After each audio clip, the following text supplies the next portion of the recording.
El anarquismo es esto, y es conducta, y nada más que conducta.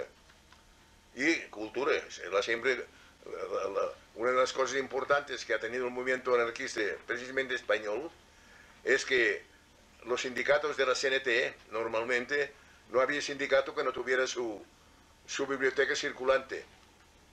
Yo, por ejemplo, en una etapa que fui secretario de la asociación local de mi pueblo, de nuestra biblioteca siempre había mil lectores obreros que conocían no tan solo las ideas anarquistas, porque las bibliotecas no se montan dogmáticas, sino también con espíritu abierto, y lo que queremos y deseamos los anarquistas es que la gente no sea en rebaño, que tengan criterio propio. Entonces, la cultura, los conocimientos, los libros, las revistas, las publicaciones, etc., están encaminados a crear esta conciencia colectiva, ¿no? Bueno, esto, desgraciadamente, aquí está Dolores Pla, refugiada, pero está en un alto cargo de antropología, que se encargó de hacer una especie de encuesta biográfica de algunos de los que llegamos. Yo, huyendo de esto que hacía contigo, que no quiero, no me interesa ni, porque no tiene trascendencia para mis ideas, ¿me entiendes? Tuve que aguantar unas entrevistas grabadas que cuando os pasaron salieron 700 cuartillas, que ahora las está pasando en limpio el periodista compañero Alain Derbez.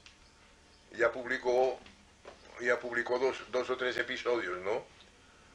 Pero son los episodios del muchacho de 6 años que, hijo de una sirviente en Villanueva y Geltrú, que llevó a su hijo al colegio de los Escolapios, al colegio de curas, que tenían clases para ricos y clases para pobres. Claro, yo estaba en los pobres. Y allí, a los 6 años, esto parece una exageración mía, pero es la realidad, a los 6 años, las prédicas de los curas me produjeron una reacción contraria. Sí, los curas decían continuamente que Dios era un ser bueno y todopoderoso, que no se movía una hoja del árbol si no era por su voluntad, y que bueno, todo era bondad, ¿no? Pero esto era cuando se inició la Primera Guerra Mundial. Y yo a los 6 años, el que se mataron la gente me produjo un efecto negativo, ¿no? Y había 2 muchachos con poliomielitis en mi pueblo que también que iban con un cochecito con parálisis de las piernas, ¿no?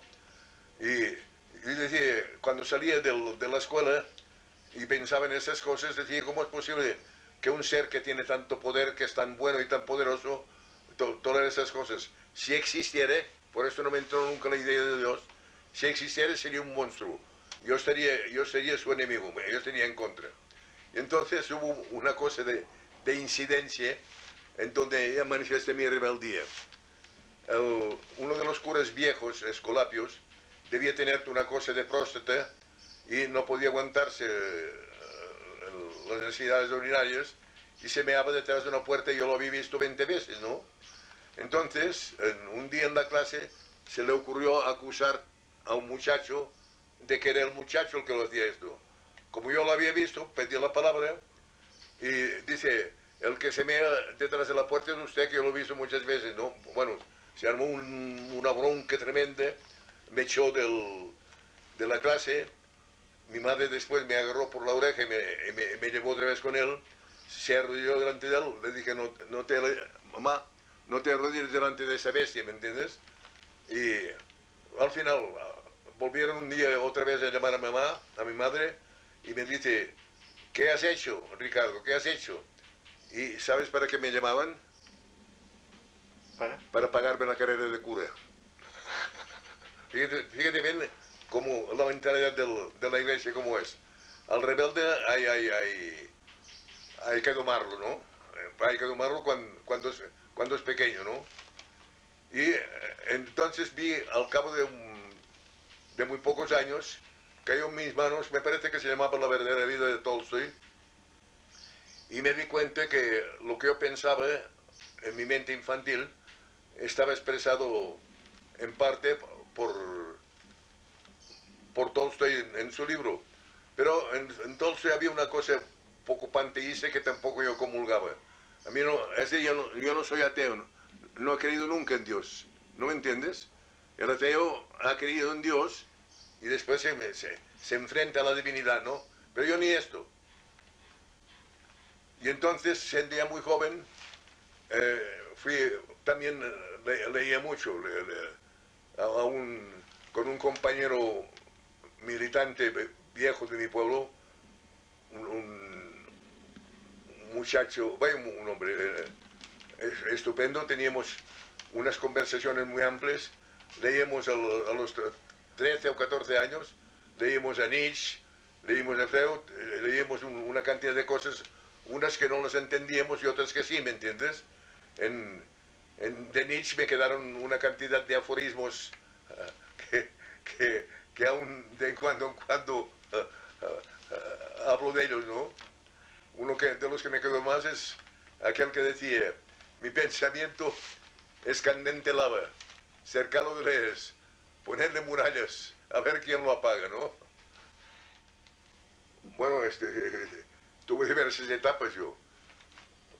Cuando era ya secretario del Comité de Profesores local, era aprendiz de carpintero y ebanista. Después fui un poco carpintero y después fui tejedor. Entré en una fábrica, aprendí a tejer, llevaba ya 2 telares. Debía tener 13 o 14 años. Y la primera actividad pública,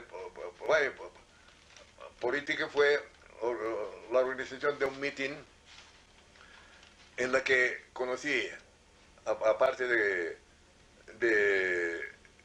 otros, conocí y inicié la amistad con Juan Peiró, que duró hasta que lo asesinaron. Juan Peiró fue de estos ministros circunstanciales. Cuando dejó de ser ministro, se iba a trabajar al horno del vidrio de Mataró, de donde provenía. Pero como yo era militante de mi pueblo y estaba interinamente como director de Cataluña en Barcelona, lograron desviarle su deseo y vino a sustituirme. Y me dijo, esto te lo voy a decir en catalán, pero porque es importante políticamente. Dice, mestre, allá no se n'ha perdut res. Allí no se nos perdió nada. No teníamos por qué haber ido. En esto estaba yo de acuerdo, ¿no? Es decir, su experiencia gubernamental fue demostrar que aquello no servía para los fines de emancipación del ser humano, ¿me entiendes? Algunos de ellos les hizo mucho daño esta cosa de vinculación en la etapa de la guerra, vinculación con la política casi oficial, ¿no? Les hizo mucho daño y les ha quedado el lastre. Continúan viendo los problemas no desde la base, sino desde arriba. Y enfocan la solución de las cosas, aún llamándose anarquistas, como si hubiera una etapa en que se pudiera hacer las cosas desde arriba. Falso. Ahora, hay países, por ejemplo, hay países de democracia burguesa que aunque no es una solución completamente humana, no son tan malos para los seres humanos de su propio país, ¿no? Por ejemplo, no podemos decir lo mismo de Suecia, Noruega y Dinamarca que de Mussolini, de Hitler y de la burocracia española. Mire, yo, desde el punto de vista del sindicalismo, del sindicalismo revolucionario, por mi experiencia personal, en el anarcosindicalismo se produjo un fenómeno. La violencia de la lucha fue creando mitos.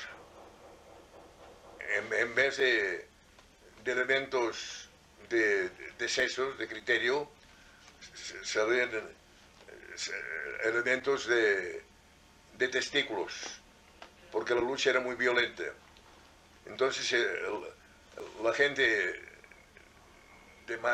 más violenta es de que a veces pasaba y ha pasado como la gente más importante del anarcosindicalismo.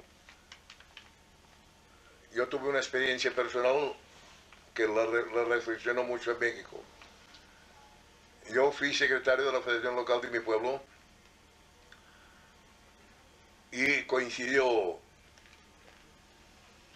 la proclamación de la República del 14 de abril con mi actividad de secretario del sindicato, con mi actividad de director de un periódico local que se llamaba La Estela, y me encontré con unas circunstancias muy curiosas. Había un conflicto obrero en Villanueva que llevaba ya 6 meses, y al proclamarse desde la base la República, con la huida de Alfonso XIII, que en realidad el repudio a la monarquía española fue un auténtico plebiscito, porque fueron las elecciones municipales las que repudiaron a la familia real. Esta es la verdad. Después se constituyó los gobiernos políticos republicanos y socialistas, que en general muchos de ellos incluso en actividades en contra de la dictadura y en contra de la monarquía no pusieron el pecho tampoco. Lo que pasa es que después fueron los representantes del poder y que crearon problemas, por ejemplo, tan absurdos como una de las tácticas fundamentales del anarcosindicalismo era la llamada acción directa, que no es la violencia, por supuesto, ¿no? La acción directa era que en vez de juntas de conciliación y arbitraje como hay aquí, eran los comités paritarios, que partían de una base falsa. Decían, representantes de la clase obrera, representantes del capitalismo y el representante neutral del Estado. El Estado nunca es neutral, es una gran mentira. El Estado es para beneficiar intereses distintos a la propiedad, y no intervienen los trabajadores, sino que, como pasa ahora en España, tienen que intervenir los abogados.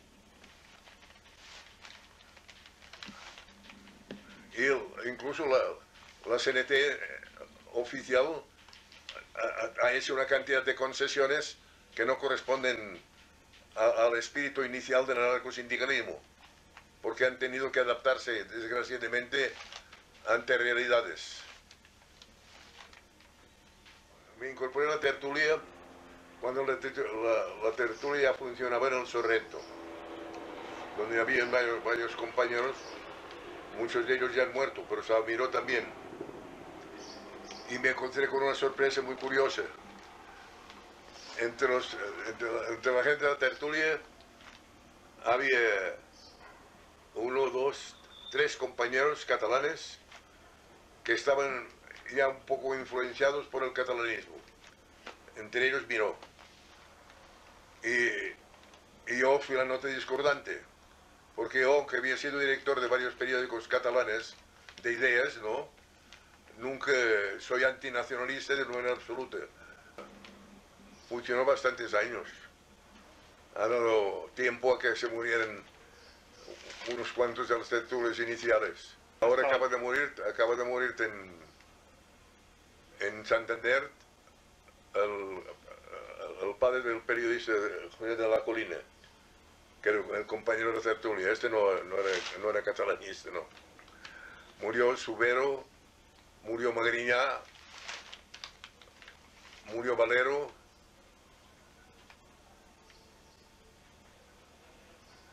¿quién más? Murió alguno más. Y la tertulia se reinició como un temblor. Y el Sorrento se fue a rodar, pues reiniciamos la tertulia en un restaurante que después cerraron y ahora lo hicimos al lado de donde lo hacemos ahora, al lado donde lo hacemos ahora, era también un hotelito que lo cerraron. Y a veces, por ejemplo, el domingo, éramos muchos este domingo pasado. Hasta Luz, que muchos domingos ya no va, estaba Luz, estaba Teresa Carvajal, estaba Araceli, y bueno, estuvo Miró, estuvo Adolfo, estuvo muy nutrida la peña. A veces somos pocos, pero a veces tenemos que poner 2 meses, ¿sabes? Pero siempre es una válvula de escape. Ya te digo, con Miró muchas veces tenemos la bronca allí mismo. Pero yo lo quiero mucho. Lo encuentro excesivamente vanidoso. Realmente que es el resultado de unas reflexiones después de una operación que no sabía si saldría o no con vida.